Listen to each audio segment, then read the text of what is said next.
Hiya! Welcome! A few days ago, I produced part 1 of my classic British sitcoms collection on DVD, and we covered all of the sitcoms that I own on physical media from the 1960s and 1970s, and a couple of later things managed to slip in there as well. So we're into the 1980s now for part 2, and I've got a lot of stuff to show you from the 80s and the 90s and the noughties, so let's get cracking on with this. And I want to thank you all again if you're joining me as a result of enjoying part 1. So the first thing I'm going to show you is probably my least favourite sitcom in my collection.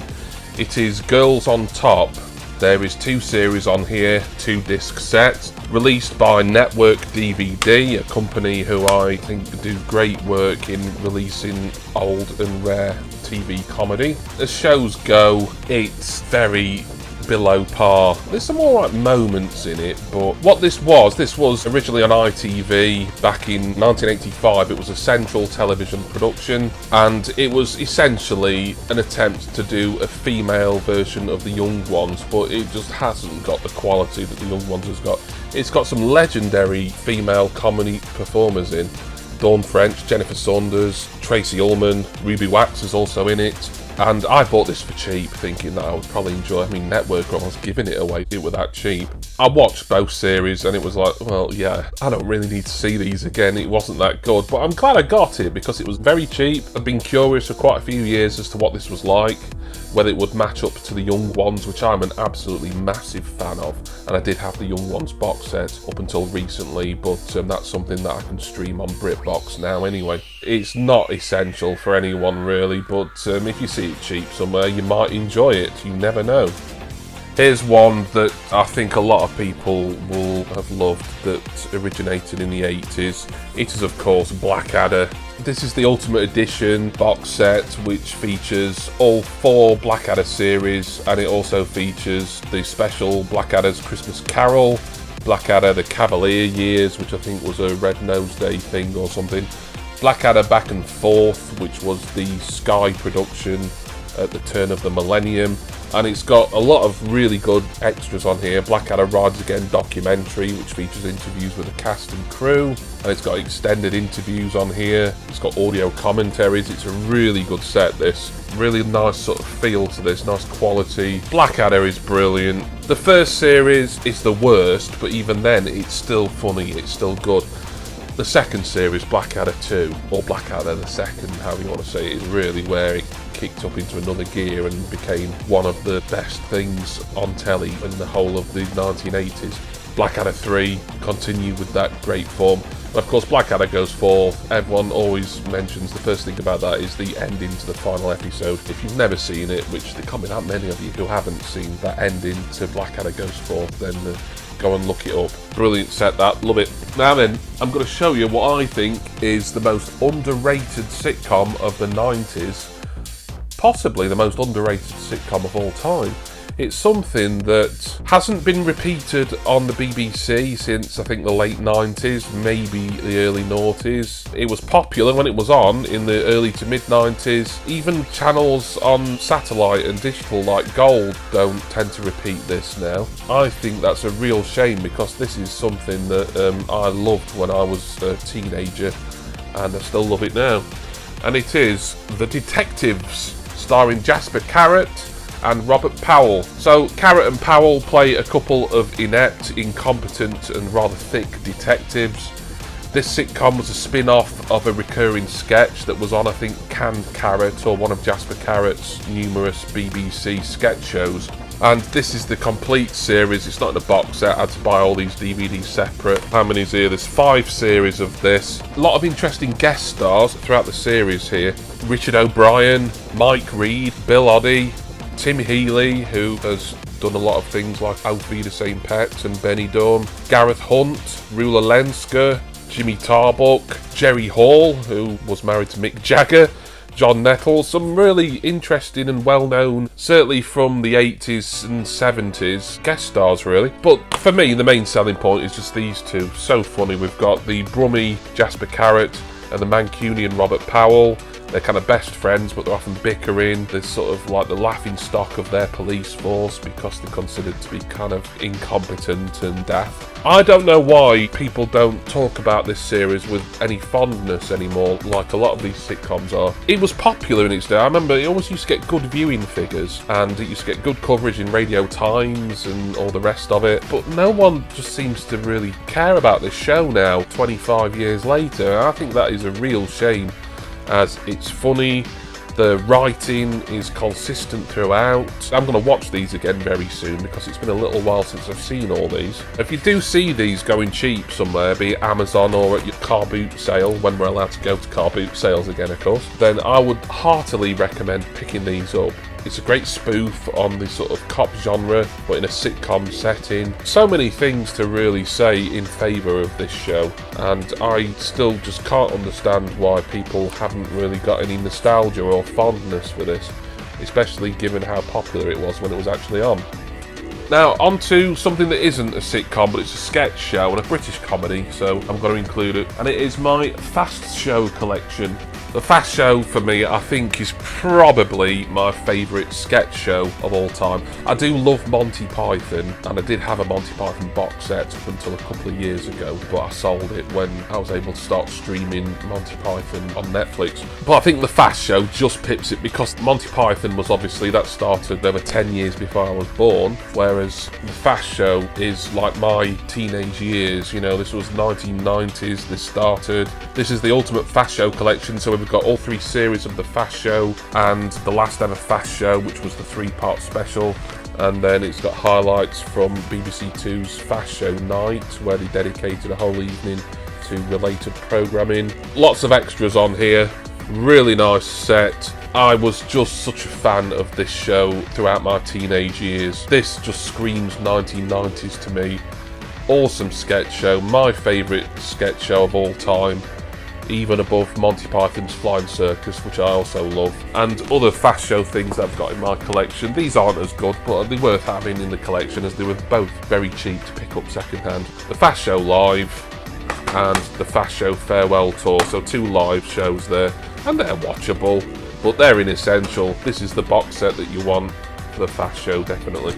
Now, what would you call the day-to-day? It's not a sitcom, it's not really a sketch show, although you could kind of call it that. The day-to-day is just an absolute work of genius from Chris Morris. This series also introduced the TV audience, although he had been a radio character prior, to the brilliance of Alan Partridge, played by Steve Coogan. And anyone who knows me will know I'm an absolutely massive Alan Partridge fan. But Alan Partridge is a character on the day-to-day, which is a very funny satire of television news. This, I would say, is sort of part of a double with Channel 4's Brass Eye, where Chris Morris is essentially the same newsreader type character he was on the day-to-day, but Brass Eye is more sort of like a panorama or world in action type thing, whereas the day-to-day is sort of spoofing Newsnight, I think, a lot of the time. I've watched this set so many times, so funny. I would also really recommend Brass Eye, either to get the DVD or that is something that you can stream on all 4, and that might be available on BritBox ad-free now as well. Fact times importance equals news. This is a brilliant satire. In fact, some of the things, like, you watch it now and it's like, it sort of foresaw how television news and current affairs would end up being broadcast. It's so much on the nose, really, this. It's kind of scary. Chris Morris saw it first, really, with the day-to-day. I absolutely love this. Only 1 series, but like I say, if you enjoy this, then do watch Brass Eye. Absolutely excellent. Here's a mockumentary, and this is something else that never gets repeated anymore, but I remembered it either around or just after it was first on, maybe when it had a repeat airing on BBC Two or something. People Like Us. A mockumentary. I'm sure this came out in the late 90s because I remember people saying this was a big influence on the British Office, you know, the Ricky Gervais Office. This is very sort of like that, but it's about a guy played by Chris Langham. He is sort of a journalist, interviewer, and he just keeps going into various different places of work and being kind of bumbling and putting his foot in it with people. It's the sort of thing you watch it and you're not quite sure if it's a real thing or not until either someone says something really funny or you see like an actor who you recognise in it. I've not watched these for a little while. This is something else I'm going to have to get around to watching again soon. If you love the mockumentary style of things like The Office, then you're going to like People Like Us. I think this is a very underrated series, almost forgotten about now. Chris Langham, who is the obviously main star of People Like Us, he's the only guy who's in every episode. There was some controversy surrounding his career. I won't go into that, but you can look that up on Wikipedia or whatever. So that's why we don't really see him in anything anymore. I still think this is a very interesting and very funny series. There's 2 series actually. Here's another one of my all-time favourites. This is something, for me, this is like, along with Only Fools and Horses, this is comfort TV. I could just put episode after episode of this on and I just feel all comfy and warm inside because of the laughter. And it is the complete Royle Family. You know, when this first came on TV, and I remember watching this when it was originally broadcast, and I'd watched the first episode, I was like, this is the most genius comedy I've ever seen. And a lot of people, when you read the newspapers and things the following day, they were like, oh no, that's shit, I don't get it. It took a lot of people quite some time, maybe a series or 2 of this, for them to warm up to it. But for me, I loved it from episode 1. Northern family from around the Manchester area. Entire series of this and all the specials that came, such as the legendary Queen of Sheba. That's something I don't mind admitting. Every time I put that on, it brings me out in tears. Not that many things do that. But every time I put the Queen of Sheba on, the waterworks start, it's that emotional. Of course, we've got the late Carolina Hearn there. She co-wrote the series with Craig Cash. Jim Royle there, absolutely legendary, one of my all-time favourite comedy characters. Just a funny character throughout. The early series are better than the specials, generally speaking, but there's a couple of specials on here that I really like, such as the Queen of Sheba and Joe's Crackers. Nice set this. Extras wise, there's not an awful lot to say. There's like a sort of talking head style documentary type thing where people like, I think, Noel Gallagher and J.K. Rowling talk about how much they love the Royle Family. But that's a really nice set. Just like to stick it on. Stick a series of the Royle Family on for 3 hours of a dark and dreary afternoon or evening, and it perks you right up. It really does. Apart from the Queen of Sheba, which makes you cry.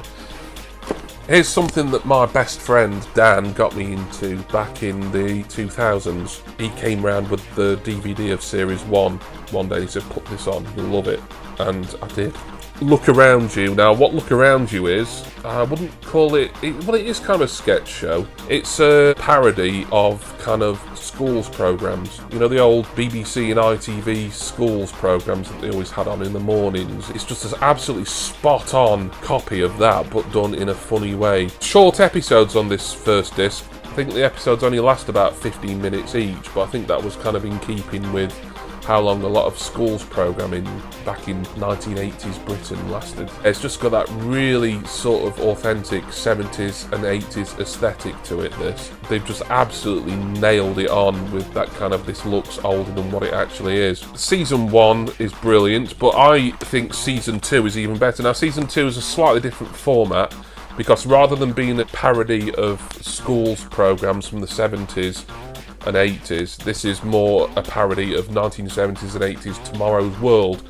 Tomorrow's World being a long-running science and technology programme here in the UK. And the episodes here are longer, they're half an hour each. There's kind of a little bit of crossover between the first series, but these are essentially pretty much separate from one another. The music episode and the computers episode, I mean, they're 2 standouts for me. You've just got to watch Look Around You and see what I'm saying about how nailed on they get that look of how British television was in the 70s and 80s.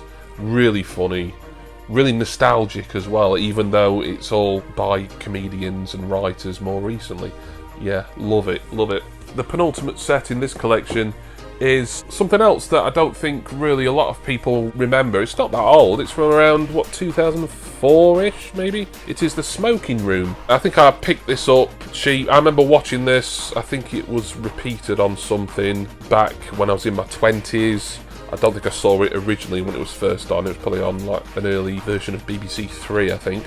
mockumentary style, it very much like The Office and People Like Us. Stars Robert Webb, of course, one half of Mitchell and Webb. It's also got Paula Wilcox in it, who was one of the main stars of Man About the House, which I mentioned in part 1. Really funny, kind of dry mockumentary here. There again, you put this on, show an episode of this to someone, they might not even realise that it's an actual scripted comedy until maybe they might recognise Robert Webb or somebody. Very underrated. Don't really hear anyone talk about the smoking room now. It's set in some sort of workplace. I can't remember if they even say what the actual office is where they work, but it's set in this one smoking room. It's kind of like a claustrophobic thing where all these sort of same characters kind of gather to have a cigarette every day. And there's the guy who's always skiving off, and there's the woman who never buys her own cigarettes, and there's also one of the more sort of middle manager type people who often comes in who doesn't smoke, but she's often sort of coming in to be a bit of a job's worth to the other workers. Yeah, excellent. That I do recommend you check it out. And the final thing is Early Doors. This was the creation of Craig Cash after the Royle Family initially finished around sort of 2000, 2001. And he wrote this with his other writing partner Phil Mealy, and both of those guys star in this. This was recently revived as a play, and I think they managed to get a lot of the original cast to perform in the play. This is set in like a Manchester area boozer, a pub. Only 2 series. If you like the Royle Family, you're going to like this. It's got that same sort of northern, realistic, very warm, humoured kind of feel to it. It could almost be set in the Royle Family universe. You get the feeling it is, even though Craig Cash is in both of those programmes, and obviously he plays a different character in this than he did in the Royle Family. This is marvellous. It gets repeated now and again on Gold, I think. But I don't know if it's available on Netflix. I don't think it is. Certainly I would recommend picking that up. So there we are, that was part 2 of my British comedy collection. A lot of sketch shows and mockumentary type comedies in there, but also some proper classic sitcoms like Blackadder, The Detectives. It shows how sort of comedy evolves, like, although there is more recent sitcoms I love, Father Ted from the 90s, The IT Crowd from the noughties. Both of those I'm a massive fan of. In-Betweeners. It does show you how comedy has kind of evolved from your sort of traditional studio audience set-up sitcom to kind of more realism-based ones and sort of more surreal sketch shows and satire. But thank you all for watching. Thank you to all my subscribers and all my patrons. I do hope you've enjoyed this 2-part mini-series showing my comedy collection. I would love to talk with any of you about any of these programmes in the comments, or send me a message and we can have a chat, and I can give you some recommendations that maybe I wasn't able to make in these videos because I don't own the DVDs. Like I said, there's a lot of stuff that I'm a fan of that I'll just stream now. But that's going to be it, and please will you join me again for my next DVD collection video. Cheers everyone. See ya!